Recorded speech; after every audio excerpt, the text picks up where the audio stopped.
Huyu mama alizaa jana. Na ni kitu kwanza, uko strong mama, uko strong kabisa. Na mimi venye amenikujia kwanza, venye ameniambia alizaa jana na ako hapa, nikastuka. Akaniambia sijui damu yake ni nyepesi, damu yake ni nyepesi. Inafaa sijui adungwe sindano nyingine. Lazima. Na asipodungwa leo, mtoto hata hawai nyonya tena. Hata mimi hiyo kitu nimeiona ni uchungu kwangu pia, mimi nimetoka hapo.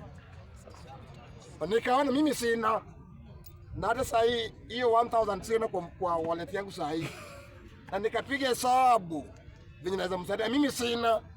Nikapigia bosi yangu, nikaweka loud, mimi saidia kitu zinaenda hivi.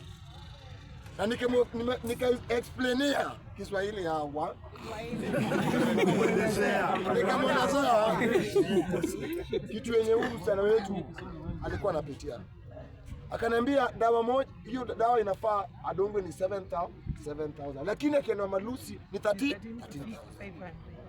Haya. Boss akamwambia unataka pesa ngapi? 13,000. Nasema sawa. Almost toka hapo sasa hivi. Ende mbio mpaka Malusi na kutumia pesa. Amenitumia pesa huyu mama 20,000.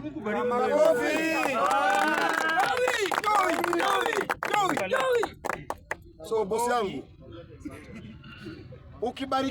ukibarikiwa hata mimi